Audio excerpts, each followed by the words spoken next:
कितना समय है हमारे पास? आधे घंटे का मैं मतलब तैयारी करके आया हूँ। मीडिया पे बहुत कुछ बोलना है असल में, क्योंकि लिख के लाए हैं? नहीं, लिख के नहीं लाया हूँ। कुछ डेटा है जो मैं दिखाना चाहता था, बताना चाहता था। मेरे पास सिर्फ एक छोटा सा डेटा है, मैं 1 मिनट और लूंगा। वो डेटा है पिछले 202 डिबेट जो हुए हैं। ये ऑफिशियल बीइंग ह्यूमन है चैनल, रमित वर्मा जो चलाते हैं, उन्होंने ये डिबेट का सिर्फ वो दिया था, डेटा है। और ये 4 टॉप के जो चैनल हैं, आज तक है, इसमें न्यूज़ 18 है, जी न्यूज़ है, इंडिया टीवी है। ये सिर्फ पिछले 200 डिबेट हैं, पिछले करीब 3 महीने के अंदर हुए होंगे, 4 महीने के अंदर हुए होंगे। उसमें पाकिस्तान पे 80 डिबेट हुए हैं, राम मंदिर पे 14 हुए हैं, बिहार में जो इतनी बड़ी बाढ़ आई उस पे सिर्फ 3 डिबेट हुए हैं, पीएमसी का जो इतना बड़ा स्कैम हुआ जिसमें हजारों लोगों का पैसा फंसा है, उस पे सिर्फ 1 डिबेट हुआ, 1। बेरोजगारी जिसको लेकर बहुत सारे राज्यों में दिक्कत चल रही है, अक्सर आप देखते हैं सड़क पे युवा धरना दे रहे होते हैं, पुलिस उनको पीटती है, आंसू गैस छोड़ती है, जो भी अभी बचे हुए हैं इनके पास। और उस पे बेरोजगारी पे 0 डिबेट हुआ है पिछले 3-4 महीने में। हेल्थ पे, एजुकेशन पे, इंफ्रास्ट्रक्चर पे, महिलाओं की सेफ्टी पे 0 डिबेट हुआ है। एनवायरमेंट, आप जहर में जी रहे हैं, और सिर्फ दिल्ली नहीं। आप बहुत खुश ना हो कि आप राजधानी में, बहुत सारे छोटे शहर, कानपुर है, बहुत बुरी हालत है, कोई कानपुर को पूछता नहीं है, वो कानपुर की बदकिस्मती है। लेकिन एनवायरमेंट को लेकर कोई डिबेट नहीं हुआ है। और 80 डिबेट हुए पाकिस्तान को लेकर। पाकिस्तान की उल्टी गिनती का विश्लेषण। पूरी दुनिया से हुक्का और मोदी सरकार पानी बंद करने की तैयारी में है। दाने दाने को तरसेगा पाकिस्तान। पाकिस्तान ऐसे नहीं सुधरने वाला है, उसे एक और स्ट्राइक की जरूरत है। क्या फिर होगा बालाकोट? और क्या अब की बार सबसे बड़ी सर्जिकल स्ट्राइक होगी जो पीएको के वापस ले आएगी? तो क्या इसी इशारे से डर रहे हैं इमरान खान? और अगर डर रहे हैं तो आज हम ये कह रहे हैं कि पीओके वापस दे दे इमरान। क्या पाकिस्तान अपने टुकड़े टुकड़े जाता है? दूसरा, तो क्या 5 हिस्सों में बढ़ जाएगा पाकिस्तान? वहीं तीसरा, अब क्या पाकिस्तान का होगा काम तमाम? पाकिस्तान के साथ अगर एक और जंग हुई तो तय मानिए ये नया हिंदुस्तान पाकिस्तान के टुकड़े टुकड़े कर डालेगा। 200 में से 80 बार पाकिस्तान की बात हुई है और अपने देश के मुद्दों पे कोई बात नहीं हुई है, क्योंकि मीडिया इस समय हिंदुस्तान में सिर्फ माचिस नहीं लगा रहा है, बारूद भी लाया है। खींचो न कमान को न तलवार निकालो, जब तोप मुकाबिल हो तो अखबार निकालो।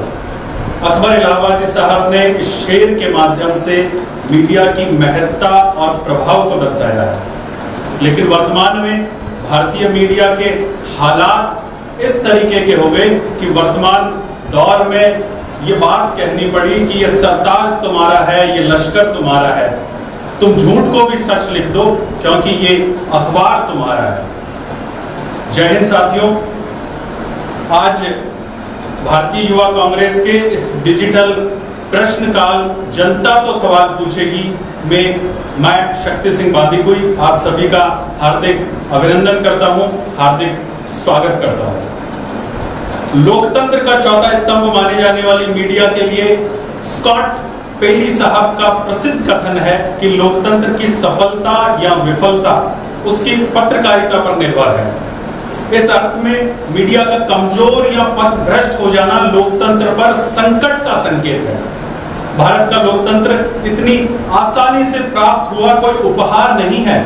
इसके लिए लाखों लोगों ने त्याग किया, बलिदान दिया और संघर्ष किया, तब जाकर ये लोकतंत्र हमें अर्जित हुआ। भारत के लोकतांत्रिक मूल्यों की रक्षा सच्चे अर्थों में असल राष्ट्रवाद है और इस कार्य में मीडिया की भूमिका निसंदेह सर्वाधिक महत्वपूर्ण है। किंतु बहुत निराशा और अफसोस के साथ ये कहना पड़ रहा है कि जिस मीडिया को जनहित और लोकतांत्रिक मूल्यों का वॉच डॉग होना चाहिए था, वो मीडिया अपने दायित्व बोध से विमुख होकर भय या लालचवश सरकार का लैपटॉप बनी नजर आती है। आइए इसी श्रृंखला में भारतीय युवा कांग्रेस जनता तो सवाल पूछेगी के माध्यम से शीर्ष नेतृत्व से मुखातिब आपको करवाना चाहेगी। हमारे साथ सर्वप्रथम है युवा क्रांति के आगाज गुजरात के कार्यकारी प्रदेश अध्यक्ष आदरणीय हार्दिक पटेल साहब। देश का चौथा स्तंभ मीडिया माना जाता है, लेकिन मीडिया देश को झूठ परोसने का काम करता है। आज देश पे विभिन्न मुद्दे हैं जिन मुद्दों को लेकर जनता परेशान है, लेकिन मीडिया अपने डिबेट शो में सिर्फ और सिर्फ झूठ परोसने का काम करती है। आज बेरोजगारी चरम सीमा पर पहुंची है। पिछले 6 साल में करोड़ों नौजवान बेरोजगार हुए हैं, लेकिन मीडिया अपने डिबेट शो में बेरोजगारी की बात नहीं करती।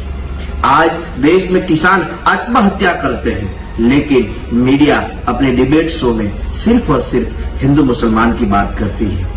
आज देश की आर्थिक व्यवस्था सबसे खराब हालत से गुजर रही है, लेकिन मीडिया सिर्फ और सिर्फ पाकिस्तान जैसे मुद्दों को लेकर इस देश की जनता को गुमराह करने का काम कर रही है। लेकिन आज देश के करोड़ों नौजवान अपनी आवाज को बुलंद करते हुए देश के विभिन्न मुद्दों को जनता के सामने ले जाने का प्रयास कर रहे हैं। आज सच और झूठ के बीच पे सबसे बड़ी लड़ाई है।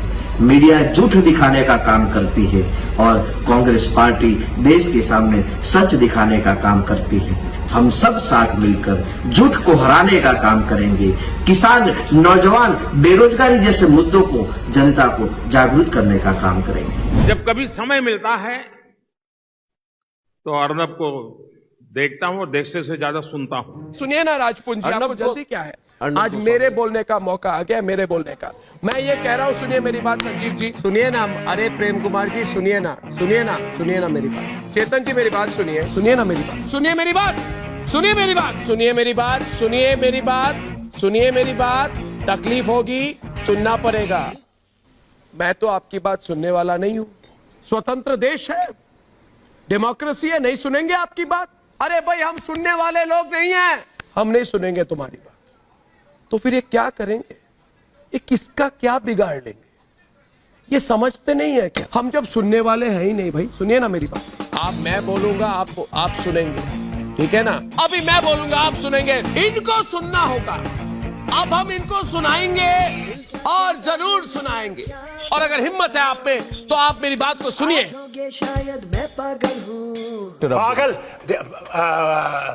अर्नब। दिल करता है टीवी टावर पे मैं चढ़ जाऊं। चिल्ला चिल्ला कर, चिल्ला चिल्ला कर, चिल्ला चिल्ला कर, चिल्ला चिल्ला कर, चीख चीख कर, चीख चीख कर ये सबसे कह दूं। अरे हमारी हुकूमत की बात सुनो। अरे भाई रिलैक्स करो ना, बीपी बढ़ गई है आपकी, बीपी बहुत बढ़ गई है। कई मामले ऐसे होते हैं ना कि चिल्लम चिल्ली करके कुछ नहीं होगा, चिल्लम चिल्ली करके कुछ नहीं होगा। चीख चीख कर चिल्लाऊंगा, और जब मैं चिल्ला चिल्ला कर बोलता हूं तो इनको दिक्कत क्या होती है? और जोर जोर से चिल्लाऊंगा, और चिल्लाना जरूरी है।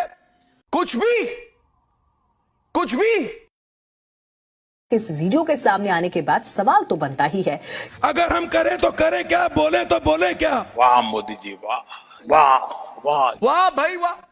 अरे 4 महीने से चिल्ला चिल्ला कर, चीख चीख कर हर दिन 7 बजे यही तो कहता हूं मैं। युवाओं की आवाज हार्दिक पटेल साहब ने अपने संबोधन में वाजिब मुद्दे बताए। आज के दौर में असल मुद्दों से जनता का ध्यान भटकाकर किस तरह से गुमराह किया जाता है, इस विषय पर अब भारतीय संसद की राज्यसभा सांसद श्रीमती अमीबेन याग्निक की राय, उन्हीं की जवानी आप सुनिए। Friends, today we will be talking about the media of our country. Media is the 4th pillar of democracy. There have been numerous judgments even by the apex court that yes, it plays an important role in the democracy of our country. However, if you see today's media, it has forgotten the issues of this country. It has forgotten the woes of this country. It appears that the priority issues of this country have taken a backseat as far as media is concerned. And they have latched on to some kind of disinformation campaigns or news that are not at all relevant and important in today's times. And instead of taking up issues of unemployment, our migrant labor, women's safety, corona in the different parts of the country and how the healthcare system is working and what needs to be done, and the minus GDP of our country and the very, very bad state of the economy of our country. All these issues, I think, do not get any importance from the media. The media is busy spreading talks and tales of issues that have nothing to do, but they play a role. These issues play a role in destroying the very fabric of our country. एक और बड़ी खबर आ रही है सरकार की तरफ से। सरकारी नौकरियों पर नए पद बनाने पर सरकार ने रोक लगा दी है। अब सरकार नए रोजगार, नई नौकरियां नहीं देगी।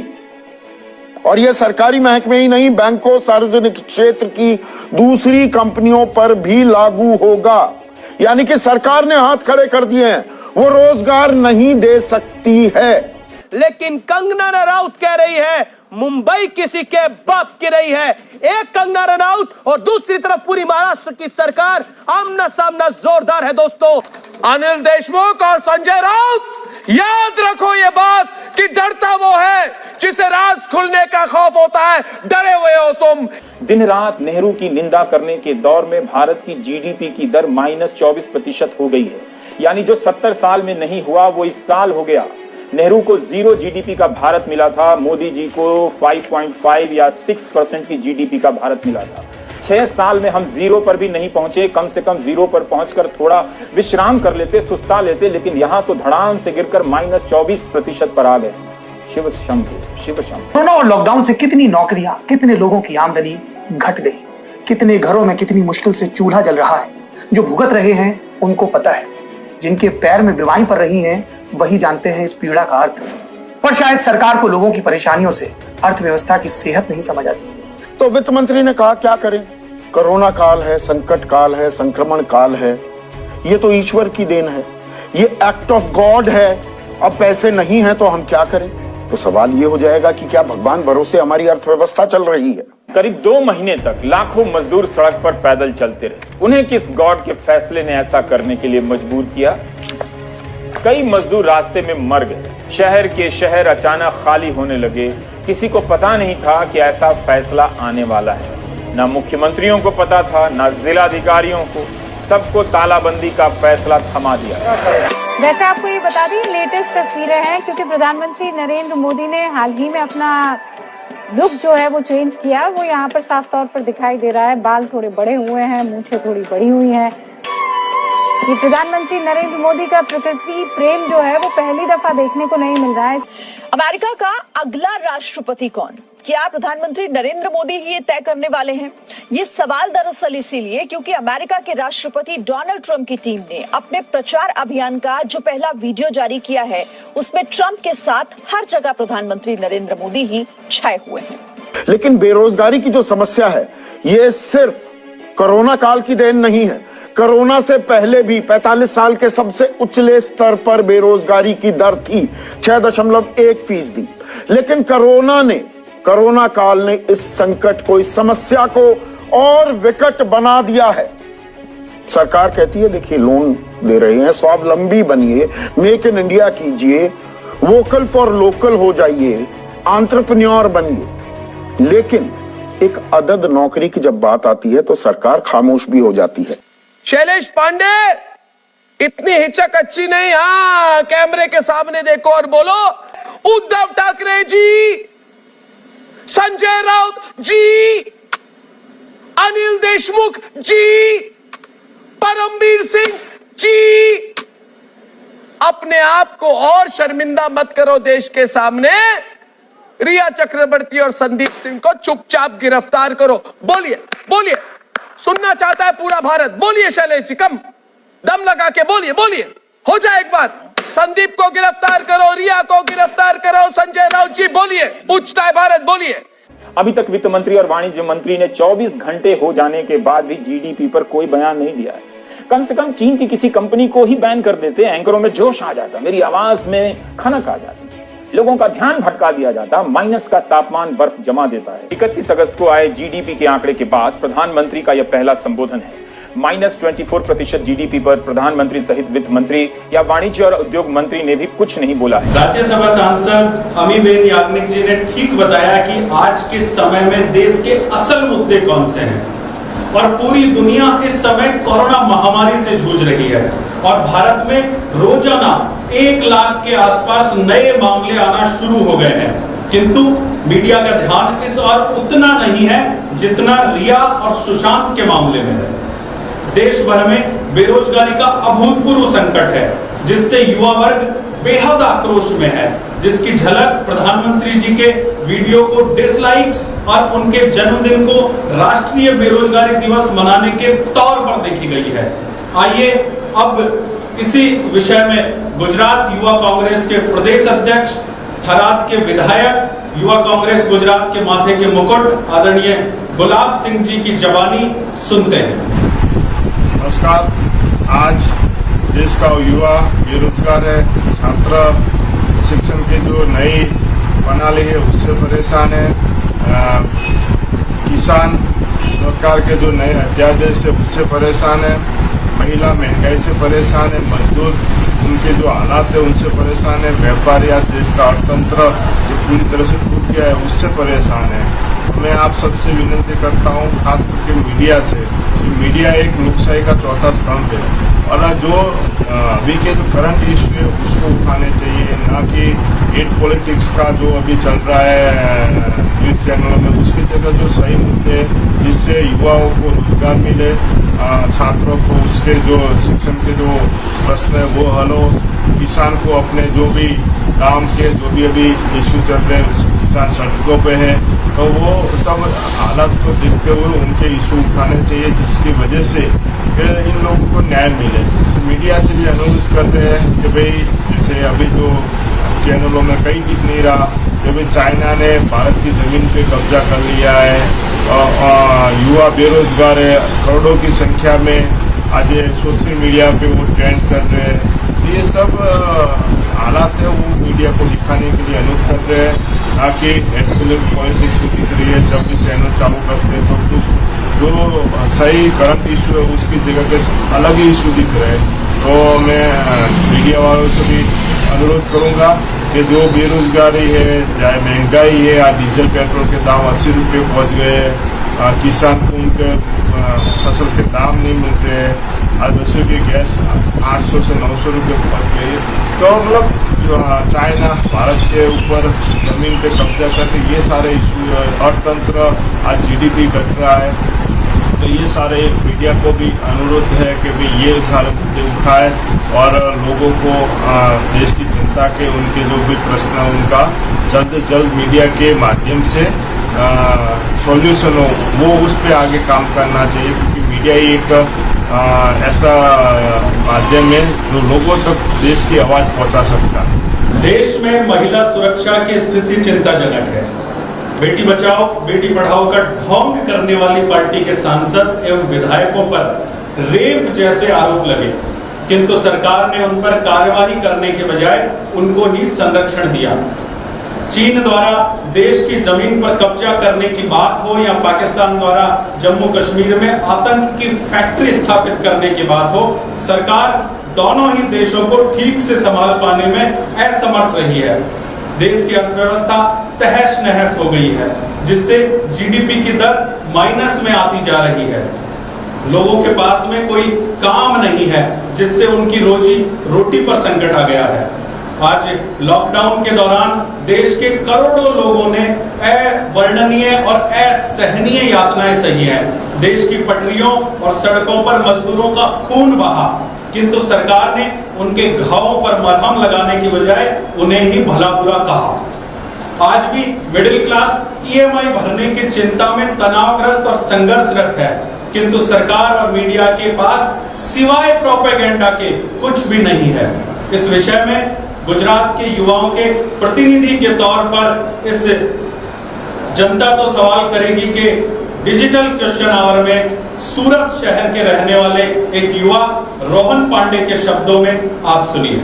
जय हिंद दोस्तों, भारतीय मीडिया भारत के लोगों की आवाज नहीं बल्कि ये मोदी सरकार की आवाज बन बैठी है।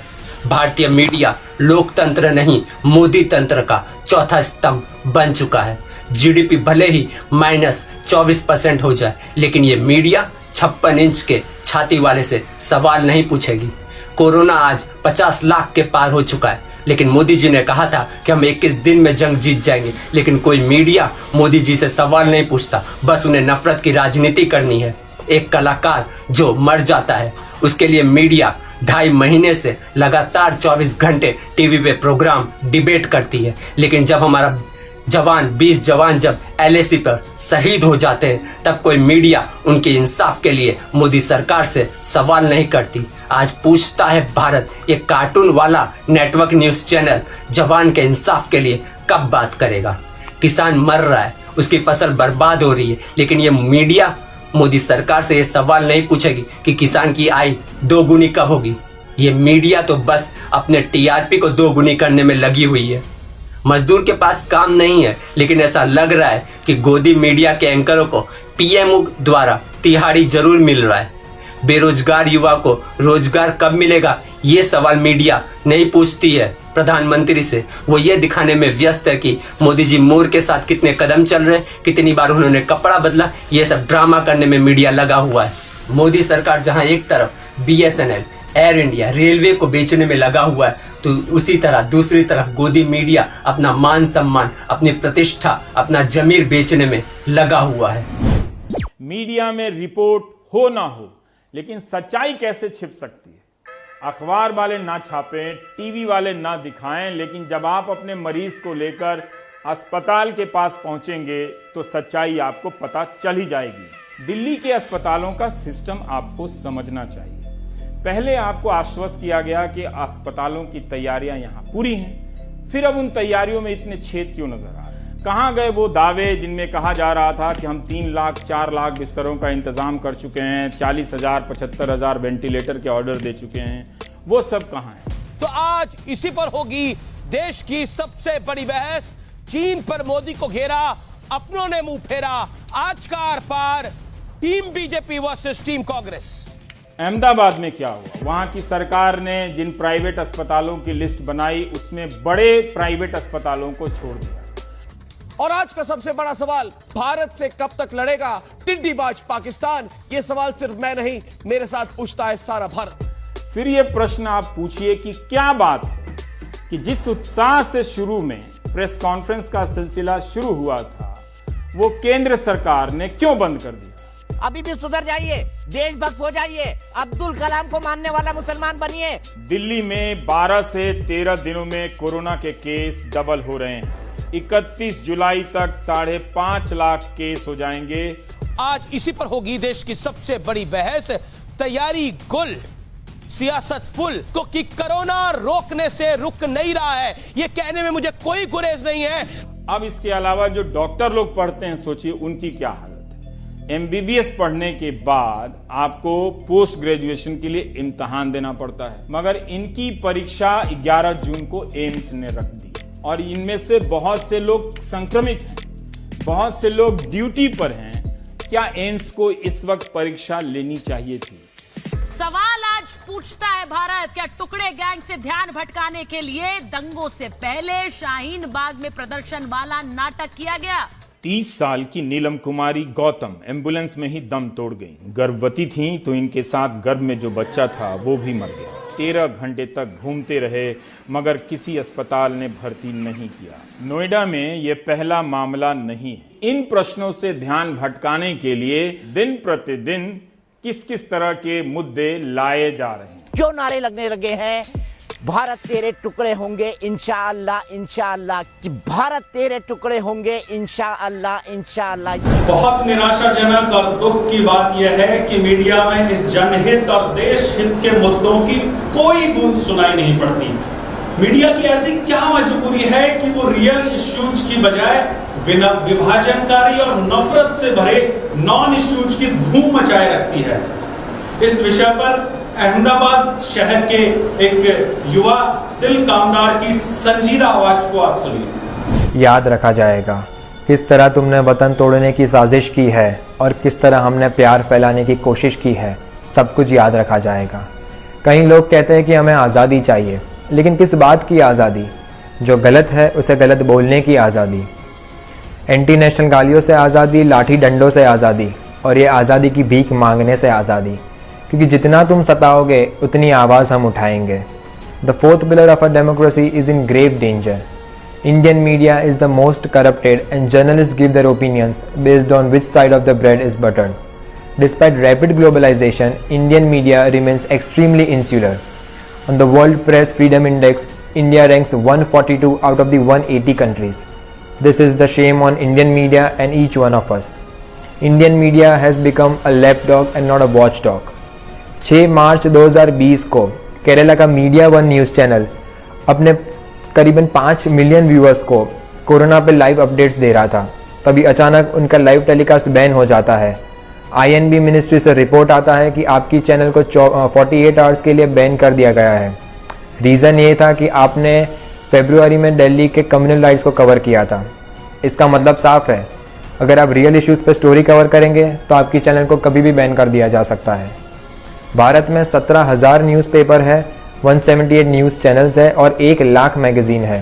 तो आप सोच सकते हैं कि कितना खतरनाक डिजिटल वेपन है झूठ को सच में कन्वर्ट करने के लिए। इंडियन मीडिया इतनी गिर चुकी है कि बॉयकॉट चाइना पे बात करेंगे, डिबेट करेंगे, लेकिन स्क्रीन के साइड में ही चाइनीज़ प्रोडक्ट का प्रमोशन करेंगे। पूरे दिन पाकिस्तान जैसे पिछड़े हुए देश की बातें करते रहते हैं, कंपेयर करते रहते हैं और उनकी कमियां दिखाने में हमारी कमियों को छुपाते हैं। प्रधानमंत्री कहीं बाहर जाते हैं तो न्यूज़ पे हेडलाइंस फ्लैश होगी कि मोदी और ट्रंप की दोस्ती हो गया चूर चूर, चाइना का गुरूर, ये सब दिखाते रहते हैं। 24 मार्च को जब 500 केस थे तब मीडिया पे बताया जा रहा था कि कोरोना यानी कोई रोड पे ना निकले, और आज सितंबर में जब 50 लाख केस है तब कंगना, रिया और पाकिस्तान की बातें करते हैं। भारत में मीडिया आज जिस दशा में है उसका सारा दोष मीडिया को नहीं दिया जाना चाहिए। इसके लिए काफी हद तक सरकार का एटीट्यूड भी जिम्मेदार है। जो लोग सरकार का गुणगान करते हैं और सरकार द्वारा जारी नफरत से भरे विभाजनकारी प्रोपेगेंडा पर काम करते हैं, सरकार उन्हें मोटा सरकारी विज्ञापन देकर प्रोत्साहित करती है। ऐसे लोगों का सभी प्रकार से सरकारी संरक्षण व पोषण किया जाता है। जो लोग सरकार से तीखे सवाल पूछकर अपना कर्तव्य निभाते हैं, उन्हें एंटी नेशनल, नक्सली या विकास विरोधी बताकर बदनाम और प्रताड़ित किया जाता है। उनकी नौकरी चली जाती है, उनके चैनल्स को बैन कर दिया जाता है। ऐसे मीडिया हाउस का सरकारी बहिष्कार कर विज्ञापनों से वंचित कर दिया जाता है। सच पर चलने का रास्ता सरकार ने आत्महत्या का रास्ता बना दिया है। आइए इसी श्रृंखला में अब हम आपको लेकर चलते हैं गुजरात के पंचमहल निवासी गुरुराज सिंह चौहान के पास।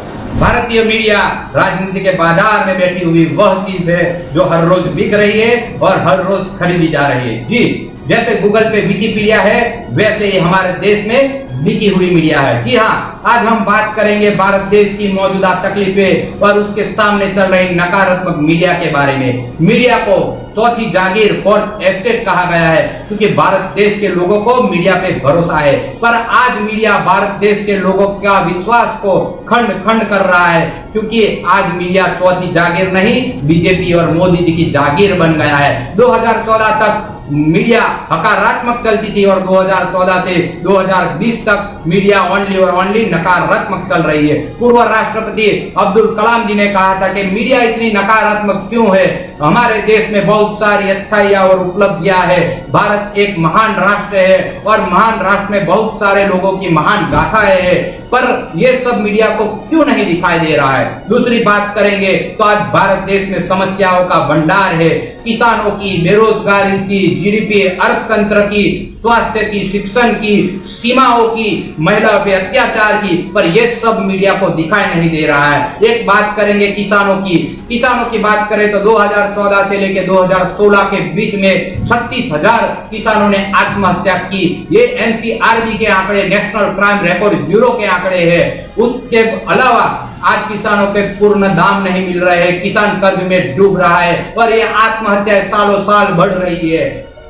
इन मीडिया वालों को रिया चक्रवर्ती पूरे दिन दिख रही है, उनके न्यूज चल रहे हैं, पर ये मीडिया सुनो, किसानों को यूरिया की जरूरत है, रिया की जरूरत है नहीं।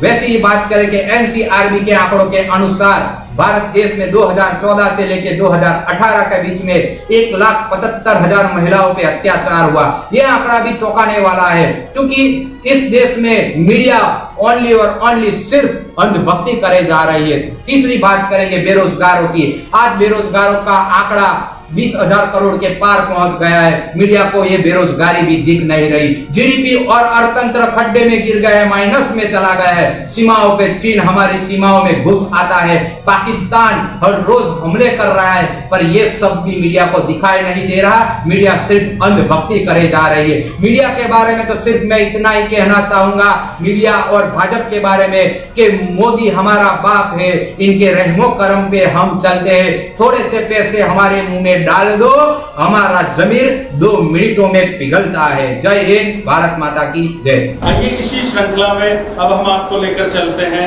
लौह पुरुष सरदार वल्लभ भाई पटेल की जन्मस्थली नाडियाद के ही रहने वाले विकी उनादकट के पास। तो हमारा हिंदुस्तान विश्व का सबसे बड़ा लोकशाही देश है, और यही लोकशाही देश में हम मीडिया को एक मजबूत स्तंभ मानते हैं। और आज यही मजबूत स्तंभ मीडिया पर कई तरह के आक्षेप लग रहे हैं कि मीडिया पार्शियल हो रहा है, मीडिया बायस्ड हो रहा है, और मीडिया केवल सत्ता में जो लोग हैं उनकी बातें ही बता रहा है। ऐसे प्रश्न आजकल सामान्य हो गए हैं। मित्र, मीडिया की भूमिका क्या होती है? तो जो भी कोई इश्यू है, जो भी घटनाएं होती है, वो घटना का हकीकत आम लोगों तक पहुंचाए, और वो हकीकत सच होनी चाहिए, क्योंकि आम लोगों के मन में यही होता है कि मीडिया जो बताता है हकीकत, वो पूरी सच होती है। पर आज प्रश्न ये है कि क्या मीडिया पूरा सच बताता है या आधा सच बताता है, या जो बताता है वो सच के अलावा ही कुछ और होता है? तो ये प्रश्न आजकल मीडिया पर उठ रहे हैं। मीडिया की जिम्मेदारी है कि जो सत्ता में जो भी पक्ष है, उसकी जो भी गलतियां हैं, वो गलतियां पर प्रश्न उठाए।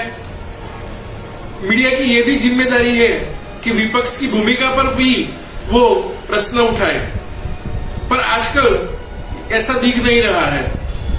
जो रियल इश्यू है हमारे कंट्री में, वो इश्यू पर क्यों प्रभावशाली रूप से चर्चा नहीं होती है, वो भी एक प्रश्न है। जैसे हमारे कंट्री में कई सारे रियल इश्यू आजकल हमको दिख रहे हैं, जैसे कि बेरोजगारी का दर लास्ट 45 इयर्स में सबसे ज्यादा है। किसान और मजदूर आत्महत्या कर रहे हैं। आंकड़ों के मुताबिक 40,000 से ज्यादा किसान और मजदूर आत्महत्या कर चुके हैं। एनवायरमेंटल पॉल्यूशन का मुद्दा है, वो भी एक रियल इश्यू है। आजकल महंगाई इतनी बढ़ रही है, वो भी इश्यू है।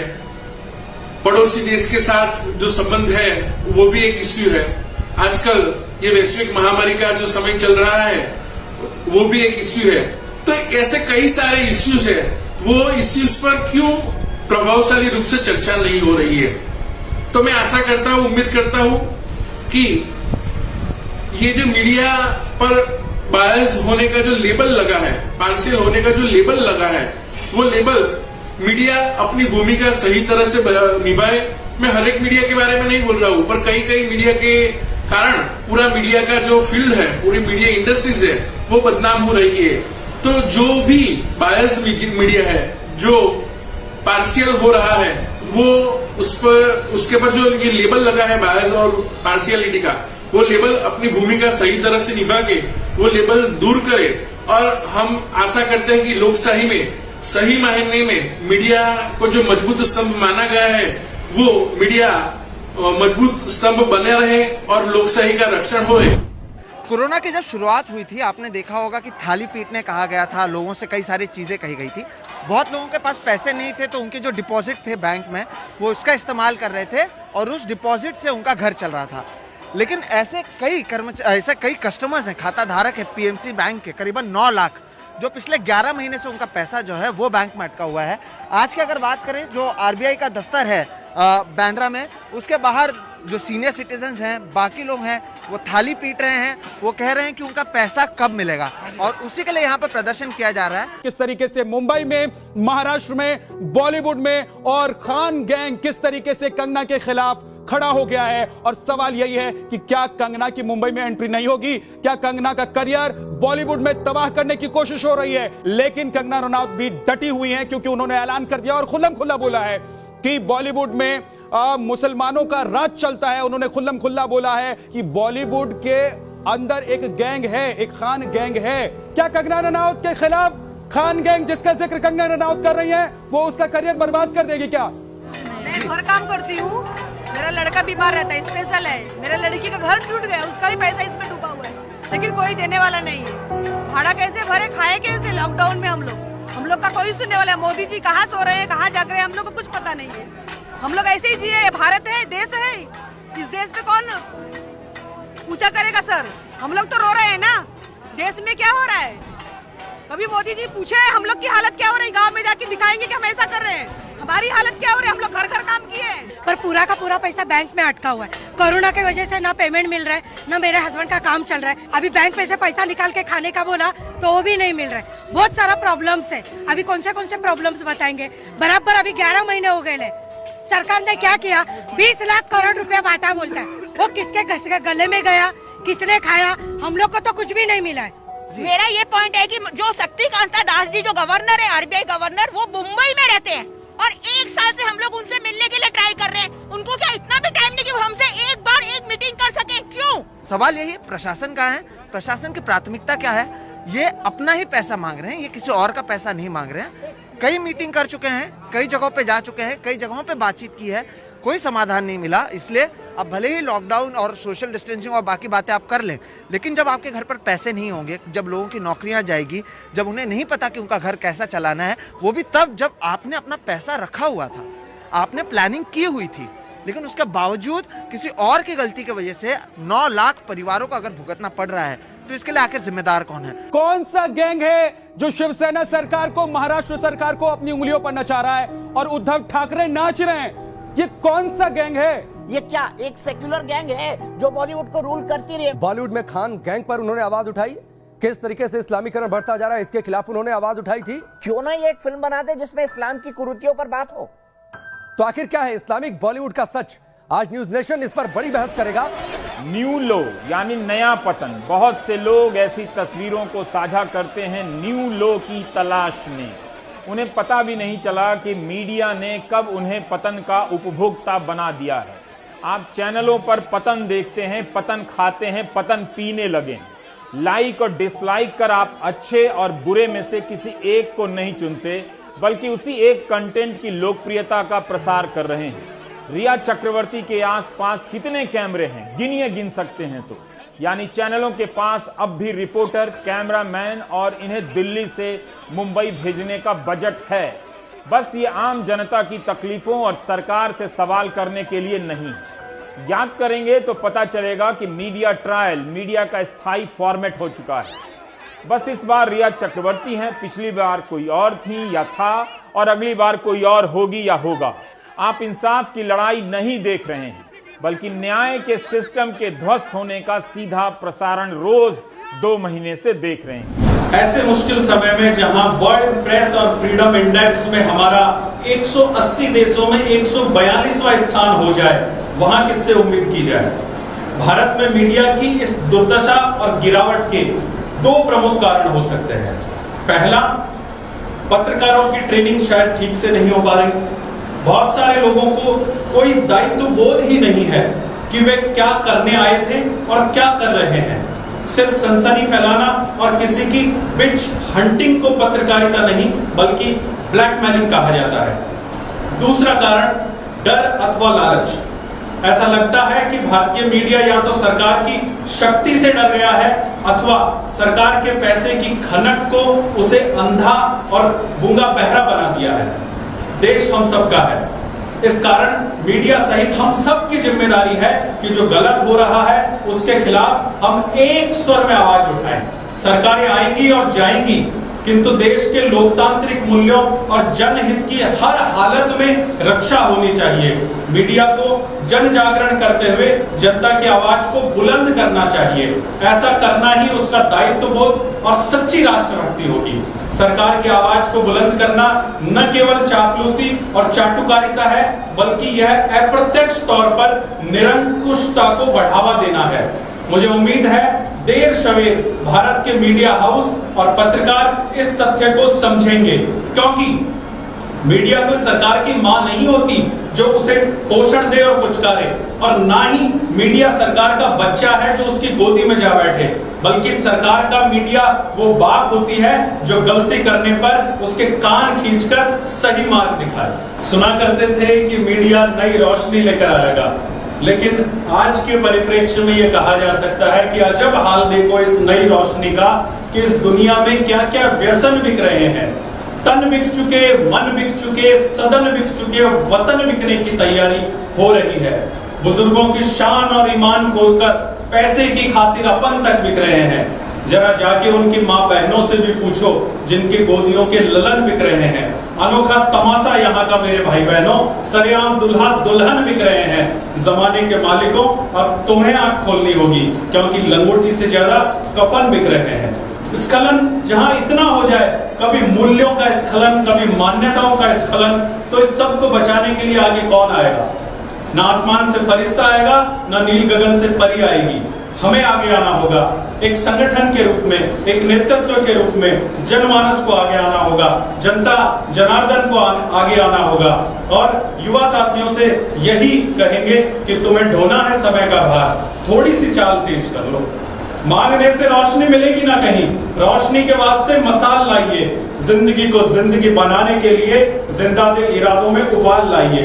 मुर्दा है अगर व्यवस्था तो बदल दीजिए, धीमे धीमे रक्त में उबाल लाइए। सूरज अगर तिजोरियों में बंद है तो तोड़िए तिजोरियां और निकाल लाइए, वरना पूरी पीढ़ी होगी इसकी जिम्मेदार। थोड़ी सी चाल तेज करो। यही कहते हुए अपनी बात को विराम दूंगा स्वामी विवेकानंद की भाषा में कि उत्तिष्ठा जागृत प्राप्य बलानि मोदक। जय हिंद, जय भारत। घनघोर लोकतांत्रिक जनता के सामने मैं एक शब्द बोलूंगा और आपको जो भी ख्याल आए आपको वो ख्याल बयान करना है। समय नहीं ले सकते आप सोचने का। नहीं। मीडिया इस पे तो कितना समय है हमारे पास? आधे घंटे का मैं मतलब तैयारी करके आया हूँ। मीडिया पे बहुत कुछ बोलना है असल में, क्योंकि लिख के लाए हैं? नहीं, लिख के नहीं लाया हूँ। कुछ डेटा है जो मैं दिखाना चाहता था, बताना चाहता था। मेरे पास सिर्फ एक छोटा सा डेटा है, मैं 1 मिनट और लूंगा। वो डेटा है पिछले 202 डिबेट जो हुए हैं। ये ऑफिशियल बीइंग ह्यूमन है चैनल, रमित वर्मा जो चलाते हैं, उन्होंने ये डिबेट का सिर्फ वो दिया था, डेटा है। और ये 4 टॉप के जो चैनल हैं, आज तक है, इसमें न्यूज़ 18 है, जी न्यूज़ है, इंडिया टीवी है।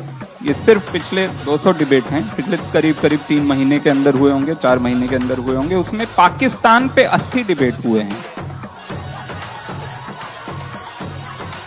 राम मंदिर पे 14 हुए हैं, बिहार में जो इतनी बड़ी बाढ़ आई उस पे सिर्फ 3 डिबेट हुए हैं, पीएमसी का जो इतना बड़ा स्कैम हुआ जिसमें हजारों लोगों का पैसा फंसा है, उस पे सिर्फ 1 डिबेट हुआ, 1।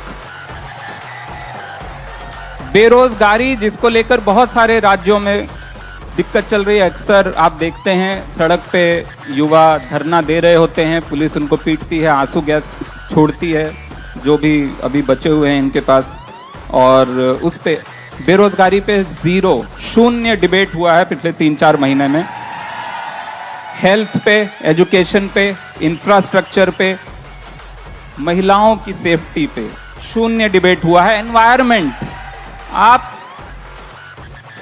जहर में जी रहे हैं, और सिर्फ दिल्ली नहीं। आप बहुत खुश ना हो कि आप राजधानी में, बहुत सारे छोटे शहर, कानपुर है, बहुत बुरी हालत है, कोई कानपुर को पूछता नहीं है, वो कानपुर की बदकिस्मती है।